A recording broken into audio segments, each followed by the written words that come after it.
I mean, I don't know if I could rewrite history and change, because some things is meant to be.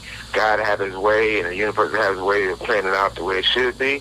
But it's things that, first and foremost, I mean, it's a blessing that each time I come to prison, I reserve myself and I learn more, and I get a better relationship within myself, with God, and the people around me. And, when you really look at those things, I lived a life, my life went real fast. And there's been attempts on my life all the time, for good or bad, regardless if I did something wrong, or regardless if it was jealousy, or regardless if it's part of the game or the streets. I never complained about it. And I know that Death Row did something, I did something that I got people out their contracts and brought them to a place where they can express themselves. There's not one person on Death Row, even before they had an album out, that I made sure they had a household name. And I think it's just that it's sort of disappointment to see so many people talk about each other, hate each other.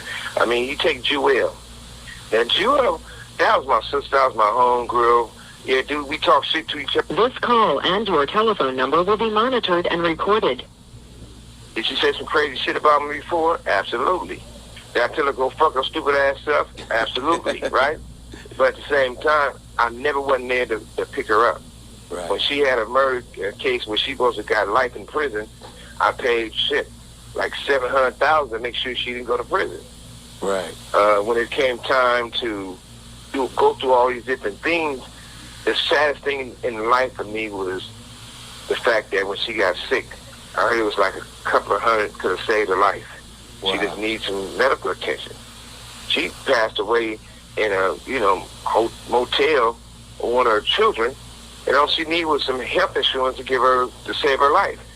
And nobody paid for her funeral. Nobody stepped up. Everybody, all the albums she sung on, all the different things she did, and nobody did that. If I didn't know about it, even in here, I would have did what I can to make it happen. Right. But it's not just about Jewel, it's about everyone. Even when it comes, like I said, people say, Dash say this, Dash say that.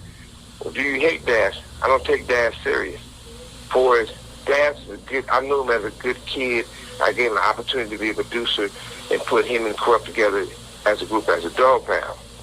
If Dash had mental health, if you check, the past, he has mental health. He has been in the crazy house and those type of things.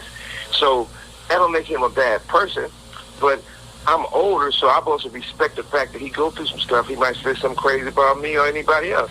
We're supposed to be strong and overlook it. Right. I know when Nate Dogg passed away, everybody want to say what they was going to do for Pac. Oh, I was going to get Pac out of prison. Oh, I was going to do this.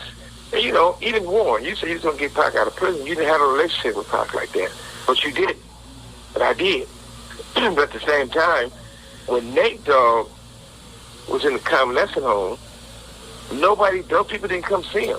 Yeah. Big Style went to go see him, but no people never came to see him, and nobody spent their money to take him away from the convalescent home and put him in a nice house with 24-hour nurses around it. That man would have got his life back. Right. They didn't pay for his funeral. Right. So everybody want to say what they would do, who they're going to do for the next person for social media. Right. If you're really serious about doing something, if you give a man $100 and you tell everybody in the room, I gave him $100, I gave him $100, you got your blessing from man. Yeah. If you give a man $100 and don't say nothing, you get your blessing from God. So who do you want your blessing from? I want my blessing from God. I don't want to be known as the man who can tear something down. I want to be known as the man who can rebuild something. I mean, even I was going to